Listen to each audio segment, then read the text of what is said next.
دلوں کو اطمینان ہو. صرف جسمانی سکون مقصد نہیں ہوتا، روحانی سکون بھی مقصد ہوتا ہے. انسان دنیا کے اندر اخلاق والی عورت، شوہر اخلاق والا نہ ملے، دونوں کے کردار اور کیریکٹر میں زمین و آسمان کا فرق ہو، دونوں کی زندگی جہنم بن جاتی ہے. اسی لیے اسلام نے اسلام دین فطرت ہے، اور فطرت کے تمام تر لوازمات کو سامنے رکھتے ہوئے طلاق اور خلا کی بات بھی اسلام نے کی ہے کہ اگر میاں بیوی کی زندگی اتنی مشکل ہو جائے کہ شوہر کے ساتھ زندگی گزارنا دشوار ہو، عورت کو اجازت دیا خلا لے سکتی. مرد کو اجازت دیا کہ اگر عورت بد اخلاق ہو جائے، بد خلق ہو جائے، بد کردار ہو جائے، بد گفتار ہو جائے اور تمام تر اخلاقی معیار کو پیچھے چھوڑ دے اور بد کرداری کے میدان میں بہت آگے نکل جائے، فحاشی میں، عیاشی میں تمام تر اخلاقی پہلوؤں کو اپنے پیروں تلے رونپ دے، انسان کی زندگی اس کے ساتھ جہنم ہو جائے، اسلام کہتا ہے طلاق سے. اسلام نے قید نہیں کیا ہے کہ نہیں مرد اور عورت دونوں ایک ساتھ رہنا ہر حال میں ضروری ہی ہے، جیسے دوسرے مذاہب کے لوگ کرتے ہیں کہ نہیں ایک بار شادی ہو گئی اس کے بعد نہیں، زندگی نہیں چھوٹ سکتی. ہم اور آپ نکاح کی اس تقریب میں شریک ہوئے ہیں. مقصد کیا ہے؟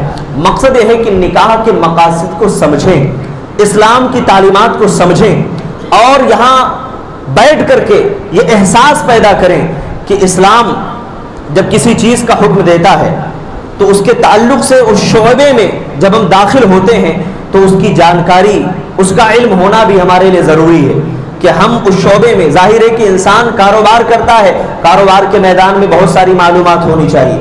انسان نکاح سے پہلے کی زندگی الگ ہے، نکاح ہو گئی زندگی بدل گئی. اب میاں بیوی کے حقوق کیا ہوتے ہیں، زندگی کیسے گزارنا ہے، شوہر کے حقوق کیا ہیں بیوی کے اوپر، بیوی کے حقوق کیا ہیں شوہر کے اوپر، یہ دونوں کو جاننا لازمی ہے. کیوں؟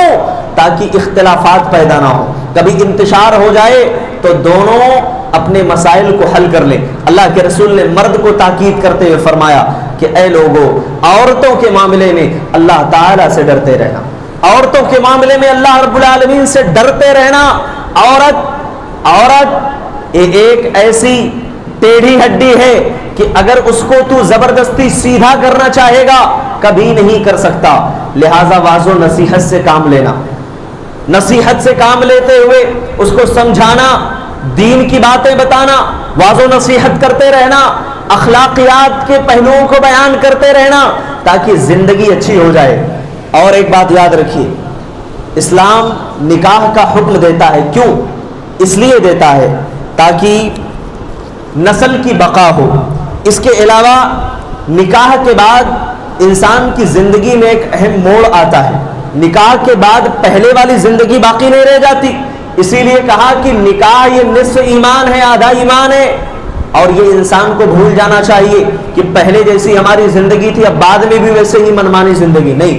نکاح کے بعد ذمہ داریوں والی زندگی ہوتی ہے. نکاح کے بعد بہت ساری ایسی ذمہ داریاں ہوتی ہیں جو شرعی طور پر اللہ تعالیٰ ایک مرد کے کندھوں پر رکھ دیتا ہے. انسان اپنے آپ کو اس سے بری و ذمہ نہیں کر سکتا، نہیں میری ذمہ داری نہیں. اسی طرح عورت بھی نکاح کے بعد ایک ذمہ داری سے اپنے آپ کو اللہ رب العالمین اس کو ذمہ داری اس کے کندھوں پر عائد کر دیتا ہے کہ وہ آزاد نہیں کر سکتی ذمہ داری سے کہ نہیں میری زندگی میرے ماں باپ کے پاس ایسی تھی ایسی ہونی چاہیے. نہیں، اسلام کہتا دونوں کو اپنی ذمہ داریاں سمجھنا پڑے گا. اور آگے چلیے، آج کے دور کی طرف ایک نظر ہم ڈال لیں. الحمدللہ بہت سارے لوگ ہیں، مختصر میں آپ کے سامنے کچھ باتیں رکھوں، جو نکاح کی اہمیت و افادیت کو سمجھتے ہیں اور بڑی آسانی سے نکاح کرتے ہیں. نہ ان کے یہاں کوئی لین دین ہے، نہ ان کے یہاں کوئی غیر شرعی رسوم و رواج ہے. ہم نکاح لیبل لگاتے ہیں نکاح من سنتی، نکاح نبی کی سنت ہے. سنت کو سنت کے مطابق جب کریں گے تو اس میں برکت ہوگی. سنت کو شریعت کے خلاف آپ کریں گے اس میں برکت نہیں ہو سکتی، کبھی اس میں برکت نہیں ہوگی. اور میں نے یہ بات ذاتی طور پر تجربہ بھی کیا ہے کہ جس رشتے کی بنیاد دولت کے اوپر رکھی جائے، دنیا کے رسوم اور رواج پر رکھی جائے، اس رشتے کے اندر دوام نہیں ہوتا ہے. وہ رشتہ بکھر کر رہ جاتا ہے، وہ رشتہ حسد اور دشمنی کی بھیٹ چڑھ جاتا ہے.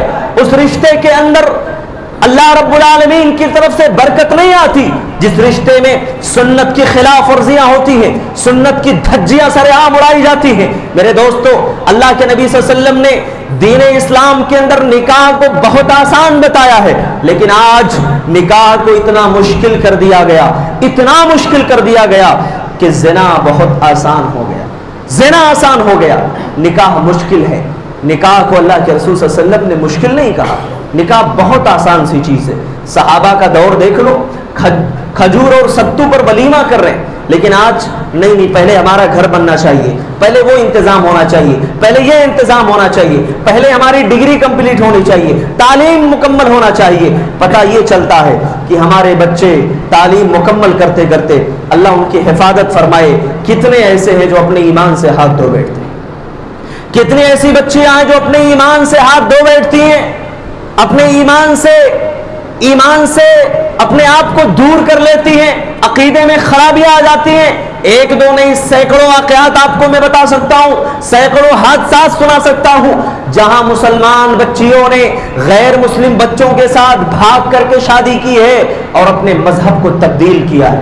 وجہ کیا ہے؟ وجہ صاف ہے ہمارے سامنے، نکاح کو ہم نے مشکل بنا دیا، آسان نہیں کیا، دنیا کے رسم و رواج کے زنجیروں میں اپنے آپ کو جکڑ لیا، اور حال ہمارے سامنے واضح ہے کہ ہماری بچیاں گھروں سے بھاگنے پر مجبور ہیں۔ تعلیم کے نام پر ہماری بچیاں غیروں کے ساتھ بھاگ رہی ہیں، اپنا نام بھی تبدیل کر رہی ہیں، مذہب بھی تبدیل کر رہی ہیں، کوئی فرق نہیں پڑتا۔ میرے دوستو، ان تمام چیلنجز کا سامنا خود ہمیں اور آپ کو کرنا پڑے گا۔ اس کا طریقہ یہ ہے کہ نکاح کو آسان کر دو۔ اللہ نے آپ کو دولت دی ہے، تجارت میں، کاروبار میں، تعلیم میں جتنا خرچ کرنا ہے بے تحاشا خرچ کرو آپ، اللہ نے منع نہیں کیا ہے، لیکن غلط طریقے سے نام و نمود حاصل کرنے کے لیے دولت مت لٹاؤ۔ اللہ کے نبی نے فرمایا فضول خرچی یہ شیطان کے بھائی ہیں، فضول خرچی کرنے والے۔ ان المبذرین کانوا اخوان الشیاطین۔ اور آگے چلیں، اللہ کے نبی صلی اللہ علیہ وسلم نے نوجوانوں کو مخاطب کیا، یا معاشر الشباب، اے نوجوانوں کی جماعت، من استطاع منکم الباءۃ فلیتزوج، تم میں سے جو نکاح کی طاقت رکھتا ہو اسے شادی کر لینا چاہیے۔ اچھا، اگر نکاح کر لو گے دو فائدے حاصل ہوں گے، عزت و آبرو کی حفاظت ہوگی، نگاہ نیچی ہو جائے گی۔ نکاح کا مقصد واضح ہو گیا، نگاہ نیچی رہنا چاہیے، عزت کی حفاظت ہونی چاہیے، یہ نکاح کا مقصد ہے۔ سکون حاصل ہونا چاہیے میاں بیوی کو، یہ نکاح کا مقصد ہے۔ اور اگر نکاح کے ذریعے سے میاں بیوی کا سکون غارت ہو جائے، گویا کہ نکاح کا مقصد ہی فوت ہو گیا ان کی زندگی سے۔ اور آگے چلیں، اللہ کے نبی نے ایک حدیث میں فرمایا کہ اذا خطب الیکم ممن ترضون دینہ وخلقہ فزوجوہ فان لم تکن فتنۃ فی الارض وفساد عریض، جب تمہارے پاس کسی دیندار بچے کا خطبہ آ جائے، کسی دیندار بچی کا نکاح کا پیغام آ جائے، تم اپنے بچے کی شادی اس سے کر دو۔ دولت نہ دیکھنا، خاندان نہ دیکھنا، عزت و مرتبت نہ دیکھنا کہ یہ سماج و معاشرے میں کتنے بڑے اونچے نام و نمود والے ہیں، نہیں، اللہ کے نبی نے صرف ایک پہچان بتائی، فرمایا تربت یداک، تمہارے ناک خاک آلود ہو جائے اگر تم دولت کو دیکھتے ہو، اگر تم عزت و شہرت کو دیکھتے ہو، اخلاق کو دیکھنا، کردار کو دیکھنا، یہ دیکھنا کہ وہ دیندار کتنے ہیں۔ اگر دینداری دیکھو گے تو اللہ رب العالمین تمہیں عزت دے گا، دنیا سے فسادات ختم ہوں گے۔ اور اگر ایسا نہیں کرو گے تو کان کھول کر کے سن لو، روئے زمین پر ایسا فتنہ برپا ہوگا، ایسا فساد برپا ہوگا کہ تم خود اس فساد کے چپیٹ میں آ جاؤ گے۔ آج وہ فساد ہمارے سامنے ہے، رشتے آتے ہیں لیکن پہلے کیا دیکھا جاتا ہے؟ بھئی ہمارا بچہ اتنا بڑا تعلیم یافتہ ہے، بچی کیا کر رہی ہے؟ اب دونوں میں میچنگ ہونا چاہیے۔ اچھا، بچی بہت زیادہ تعلیم یافتہ ہے، اب بچے کے تعلق سے ٹھیک ہے، آپ دیکھیے تعلیم دیکھیے ساری چیزیں، لیکن اخلاق کو مقدم رکھیں، آپ سب سے اوپر اخلاق ہونا چاہیے۔ اخلاق کتنا اچھا ہے۔ ابھی بنگلور کی ایک ویڈیو آئی، اس میں ایک بچے کی شادی جب ہوئی تو اپنی بیوی کو اس نے مہر میں قرآن دیا جو 2 سال سے وہ لکھ رہا تھا، اپنے ہاتھوں سے وہ ترتیب دے رہا تھا۔ اس قرآن کو جو اس نے خود اپنے ہاتھوں سے مکمل کیا تھا، وہ قرآن اس نے اپنی بیوی کو مہر کے طور پر دیا۔ دوسری بات، لڑکی کے باپ نے اپنے یہاں دعوت میں آنے والے جتنے بھی افراد تھے سب کو قرآن تقسیم کیا، قرآن کا ترجمہ الگ الگ زبانوں میں، جس زبان میں لوگ پڑھ سکتے ہیں قرآن کا ترجمہ پیش کیا تاکہ ایک دین کی دعوت بھی ہو جائے، صرف دنیا کی دعوت نہ ہو۔ تو اگر کسی کو ایسے اخلاق والا شوہر اور ایسی اخلاق والی بچی مل جائے تو ایک اچھے خاندان کا تصور کیا جا سکتا ہے کہ اچھا خاندان ہوگا، اچھا دیندار گھرانہ ہوگا۔ آخر میں نکاح کے کچھ مقاصد اور حکمتیں بیان کروں گا۔ پہلی چیز، نکاح کے ذریعے سے پاک دامنی حاصل ہوتی ہے، میاں بیوی برائی سے اپنے آپ کو بچاتے ہیں۔ دوسرا مقصد یہ ہوتا ہے کہ نسل میں اضافہ ہوتا ہے۔ تیسرا مقصد یہ ہے نسب کی حفاظت ہوتی ہے۔ ہمارا خاندان ہے، آپ نکاح اپنے بچوں کا بچیوں کا نہ کریں، آپ کا خاندان وہیں پر تمام ہو جائے گا، اس کے بعد آپ کے خاندان کا نام لینے والا کوئی نہیں ہوگا۔ تو نسب کی بھی حفاظت ہوتی ہے نکاح کرنے سے۔ تیسرا مقصد یہ ہے، دیکھیے ننیحال اور ددھیال کے جو رشتے ہیں نکاح کے ذریعے ہی بنتے ہیں، تو اسلام نے اسی لیے اس رشتے کی حکمت بیان کی۔ چوتھا فائدہ یہ ہوتا ہے کہ گھر، خاندان، قبیلے کے درمیان ایک الفت و محبت اور ہمدردی پیدا ہوتی ہے۔ پھر اس کے بعد پانچویں علامت اور پانچواں فائدہ یہ ہے کہ اللہ تعالیٰ کی طرف سے روحانی تسکین اور جسمانی تسکین ہوتی ہے۔ انسان اپنے آپ کو بہت ساری برائیوں سے اور بہت سارے بے حیائیوں سے بچا لیتا ہے۔ آخر میں میرے دوستوں ایک بات کہہ کر کے اپنی بات ختم کروں گا کہ آج کے دور میں نکاح میں اور نکاح کی تقریب میں جو فضول خرچیاں ہو رہی ہیں اس پر بہت زیادہ کنٹرول کرنے کی ضرورت ہے، اسلامی طریقے سے نکاح کرنے کی ضرورت ہے۔ اور یہ میرے گھر کا معاملہ نہیں ہے، یہ سماج اور معاشرے کی بات میں بتا رہا ہوں۔ اگر آپ لوگ، ہم لوگ مل کر کے یہ کام نہیں کریں گے تو سماج اور معاشرے سے سکون و اطمینان ختم ہو جائے گا، فتنے فسادات نازل ہوں گے۔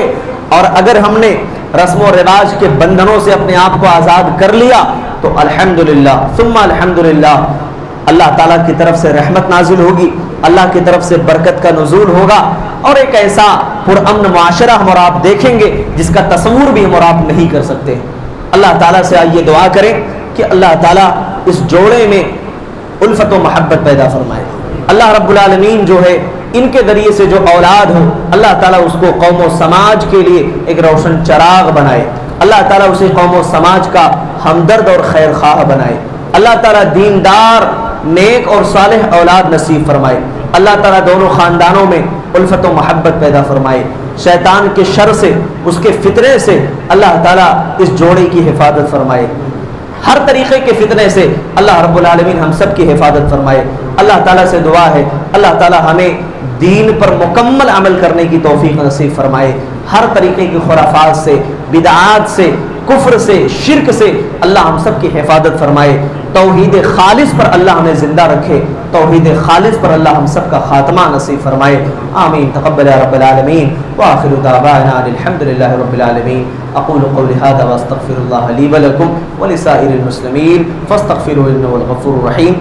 آخر میں ایک چھوٹی سی بات یہ ہے کہ جس کی شادی ہو، جس کا نکاح ہو، اللہ کے نبی نے دعا سکھائی ہے، ہم اور آپ صرف شادی مبارک کہہ کر کے اپنا راستہ ناپتے ہیں، یہ غلط طریقہ ہے۔ شادی مبارک آپ بعد میں بولیے بارک اللہ لکا و بارک علیکا و جمع بینکما فی خیر، کہ اللہ کے رسول سے ثابت دعا ہے، یہ دعا ہمیں پیش کرنا ہے۔ اللہ کے رسول نے بڑی بہترین دعا سکھائی، چھوٹی سی دعا ہے بارک اللہ لکا و بارک علیکا و جمع بینکما فی خیر، 3 جملے ہیں، یاد کر لیں اور یہ دعا دیتے جائیں۔ اللہ تعالی ہم سب کو سنت پر عمل کی توفیق دے، آمین۔